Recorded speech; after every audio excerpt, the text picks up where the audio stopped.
bring you 5 lessons is a little difficult because I have about 5,000 lessons, because you learn another one every day and you also forget another one every day.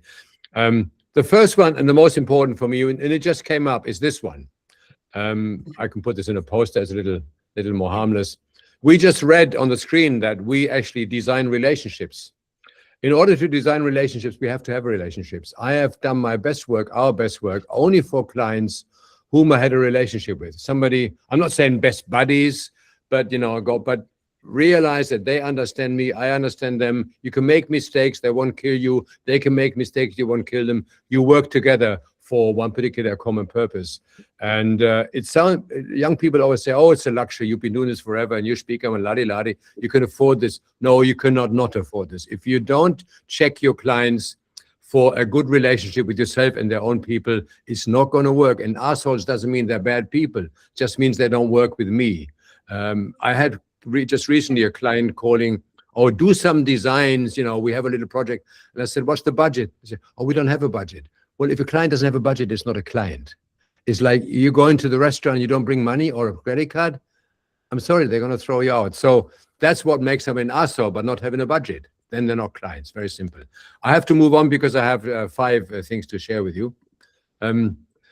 That's another very, very important thing, which we all know, but we don't usually deal with it. I've been doing a lot of very large corporate design programs, brands, I guess we call them. When I started, it was corporate design. Now it's branding. And when I look back at them, they all had one very simple idea.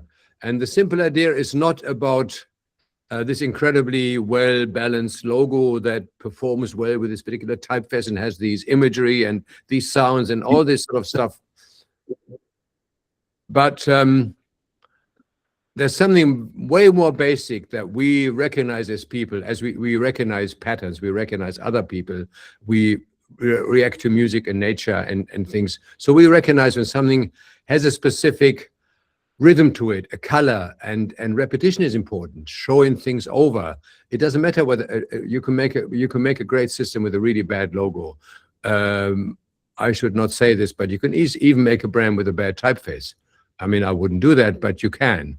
But what's much more important is that there are elements there that are much more subliminal than you would have in a branding manual. Everybody knows this is London. Not only because they drive on the left, which other countries also do, because it's red. And if you've been to Berlin, you realize that Berlin is yellow. It has been yellow since we redesigned it. So the lesson is simply the brand, London brand is red, Berlin brand is yellow. There are 100 of icons, and there's manuals, and there's typefaces, and there's rules and regulations and all the rest of it. But when you go home afterwards, that's what you remember. And you remember that's about a lot of brands, not every brand has a color. But the brands have a feel, and it's usually very, very, very, very easy and very simple, especially over time. My German friends know this. We branded German Railways, DB, it's called Deutsche Bahn, back 25 years ago.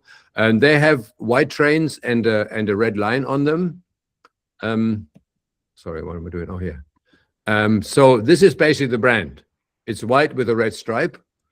But if you go to a little further to the local trains, they're red with a white stripe. So the brand has 2 colors, red and white. That's the brand. And if you see a white train, it's going to take you a long distance. If you see a red train, it's going to take you a short distance.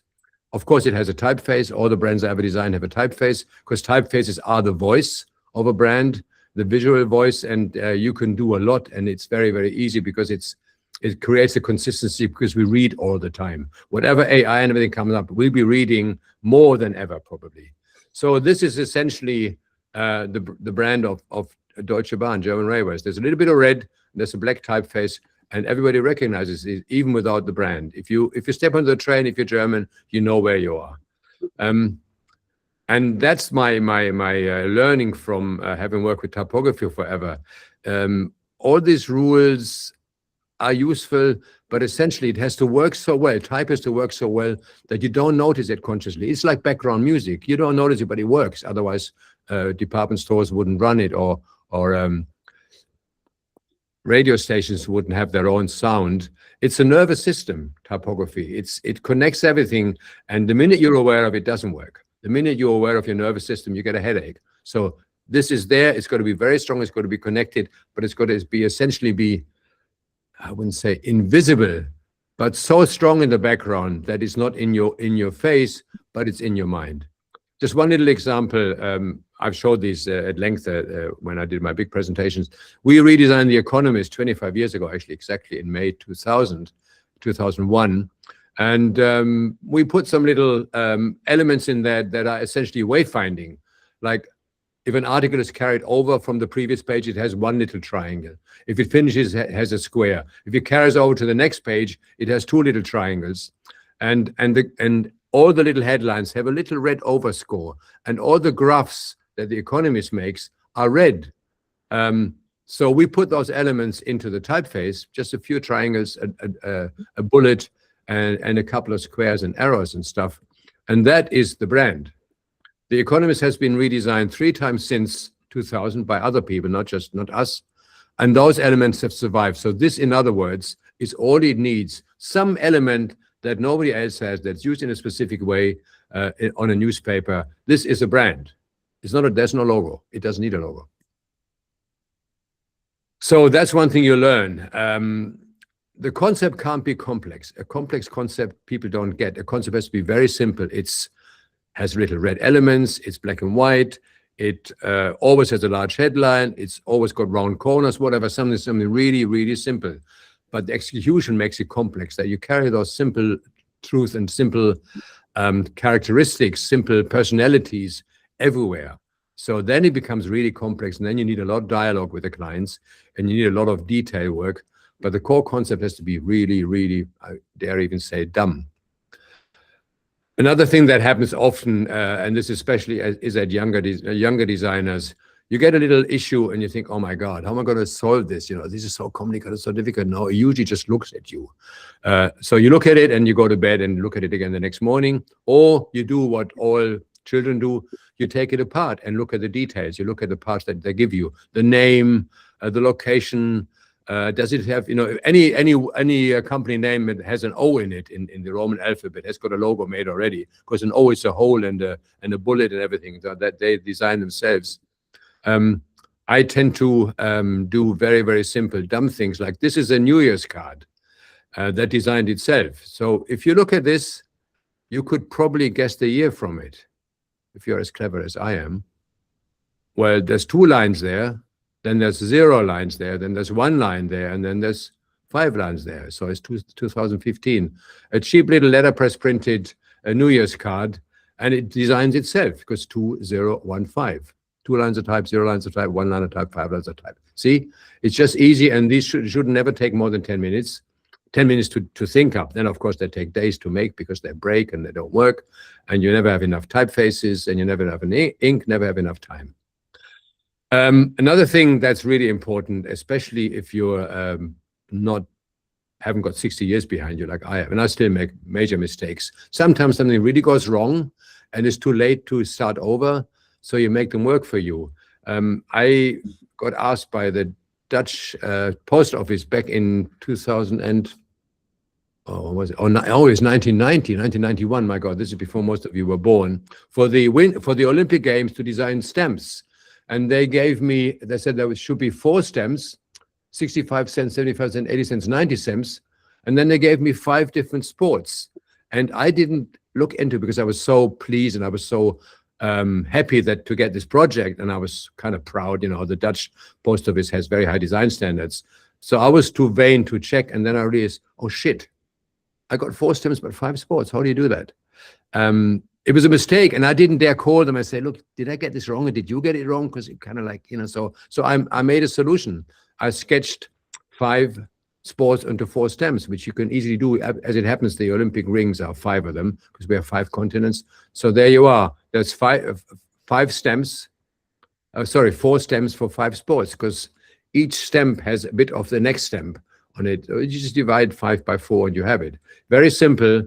And then, of course, when I presented, I said, oh, we got this wrong. You should have told us there should only be 4 sports. Well, too late. I made it work, and I think it's better for it. I'm almost done. This is more, again, for the designers who who haven't been around for very long. They say, well, you can afford not to work for assholes. We can't do this. I'm a beginner. I've got to work for everybody. And then they say, yeah, I did this great job and I did this and I won this competition. We don't get judged by how good we are and by how well we mean or what we could have done if we had another week or another budget or a better client or better partners. No, we get judged by the design by the result of our work. It's tough sometimes. I've got stuff that I'd rather not anybody ever would see again because we didn't get it done properly. We made mistakes. The client was an idiot. He didn't know quality when they saw it. This is what we get judged by in the annuals later, or when you present your job in your portfolio, you get judged by what's in there, not by what could have been in their head. It all been right. It's never going to be right. There's never enough time. There's never enough budget. There's always another 500 ideas. Yeah, they could have tried out, but trust your gut. Go with the first one. It's the best one you'll ever have. And nobody cares about your excuses anyway. They want your work. They want your life and not your excuses. And I think I can live with the fact that whatever we've done, we've tried very, very hard. We broke our backs to work for our clients. We would almost rhetorically kill for the client. Once you get in with the client, you really have to be prepared to go all the way. As long as I can live with a clean conscience, I tried hard. I had the best intentions. I did everything we possibly could do. Everything else is tough shit.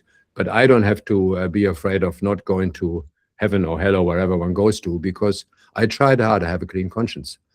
And the last one, and you all know this, you've all been across it, whether you're a boss or not a boss, work is a gas. If I give somebody 2 weeks, he's going to do it in the last 2 days. If you give me 5 weeks, I'm going to do it in the last 2 days. If you give me 2 days, I'll do it tomorrow. The more time we have, the more time we take.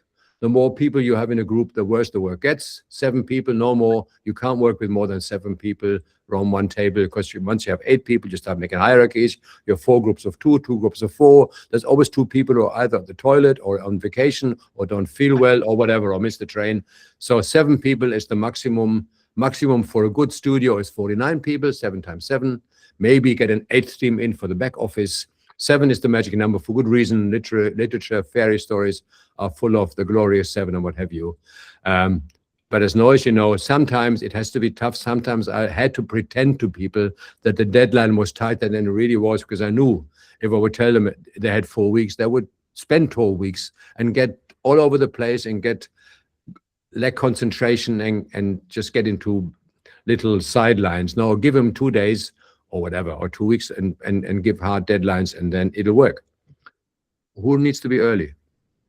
That's it. Thank you. Did I do my 10 minutes or more? I didn't check. Thank you so much. I just want to show you, like, we've got a lot of people here. You probably can't see this.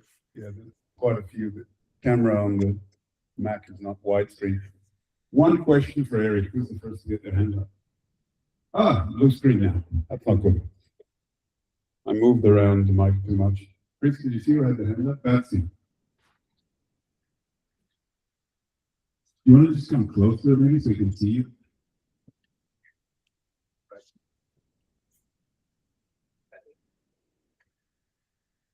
Hi, Erik. Hi. Okay. And CV. Here we go. There. There we go. Cool. So thank you. That was a really, provocative, but a very interesting presentation. And I can see, obviously, your focus was around typography. So I don't know if you can tell, but I'm from Africa. And, and essentially, my question is around the Western influence of typography on design. So what advice would you give designers from other cultures that might not be necessarily Western, that can't really express their own cultural identity through typography? Because most of what's defined as common or beautiful or typography that has the most utility tends to have a Western influence. So what would you tell people like me or designers like myself when it comes to how we can hope to bring out our own identity through typography? Well, I don't know what is your native language? It's called Shona. Which is where from? Zimbabwe. Oh, it's one of the 11, or how many are there in South Africa? 11. I think it's 11 on the money. Under 11 languages on the money. The rand. So yeah, Oh, Zimbabwe is in Southern Africa, not South Africa. So we've got 2 main languages, about 16 in the country. But none of them they never had an alphabet, did they? That's correct. Because I know I worked on some Nigerian texts, and I know most of those countries never had an alphabet for whatever reason. There, of course, Arabic was introduced in parts of Africa, and obviously the Brits and the Dutch and the Germans and the French brought the Roman alphabet. I know that's an issue, but at the same time, all your literature has been or is available in the Latin alphabet. I appreciate that it's an issue that you don't fully happy with it, and that's why, for example, in North America, there's been a lot of Native American languages that have got their own alphabet over time, but it was also implanted or supplanted on top of them. You know, the Cherokee or Apache alphabets that were designed by people today. They're trying to give something to the sound, but it was kind of artificial. It's not really those nomads didn't need alphabets. There was no, because alphabets were used for trading, for counting sheep and cows and the bushels of wheat. So if those cultures didn't have an alphabet, doesn't mean they didn't have a culture. Their culture is often oral. They sing, they spread news by singing, by sharing stories, which actually is, I think, very, very effective and probably much more romantic than writing everything down. Yes, I am aware of the fact that when I look at brands, I look at language, and visible language is typography. And if you don't have your own if your own language doesn't have one, I don't have an answer for this. There is obviously a lot of Arab typography. There is a lot of non-Latin. I mean, India has another dozen or so alphabets. Southern Asia has things beyond kanji. I can see that as a problem, but I quite frankly have not got an answer. I wouldn't know what to do. I designed a book by a Nigerian author, Chimamanda Adichie, and I found some Nigerian signs. They weren't alphabets, and I tried to put them into the book, but I was a little embarrassed because it was like me trying to introduce some folklore, you know, give the natives a little token of my incredible international understanding, which is a little scary, you know. So I did write about it and I showed it, but I said I couldn't have used it in a book. That it's not an alphabet for writing English language stories in. So what do I do? I'm sure it's a problem you can solve. If you can do 4 stamps for 5 sports, you're the man to solve the problem. Well, I'm not going to invent an alphabet for Zimbabwe's language tomorrow. It would be nice. I mean, people are doing it, and I don't know whether the language is syllable based, whether it's letter based. You know, some languages have ideograms. I know that Nigerians have some of those because they did have to communicate where a camp was or where there was hunting ground. So essentially, they tend to be where the Latin alphabet was 3,500 years ago. They're icons, because if you you know, live in the as a migrant somewhere and you follow the animals across the desert, which you would be in Zimbabwe, for example, then you don't need an alphabet. You need to show where there's wood, where there's water, where there's danger, where there's rocks, where there's enemies. And the language was a tool for, in the time, the Romans to talk to their gods and to occupy other countries. I mean, that's what language has always been, right? The language brings bureaucracy, and bureaucracy is what runs the colonies. That's why India still speaks English, because they got English bureaucracy, which sucks, but it was better than the bureaucracy they had before, which was none. So design an alphabet. Do one. Thank you. I did. Thank you, Erik. And share. I want to see it and share it with me. Please do. I'm really interested. I'll connect with you. He'll connect with you, and I'll chat to Great. Kate. Thank you so much, Erik. I'd love Another to. round of applause. Okay. That was really fantastic. Cheers. Bye, guys.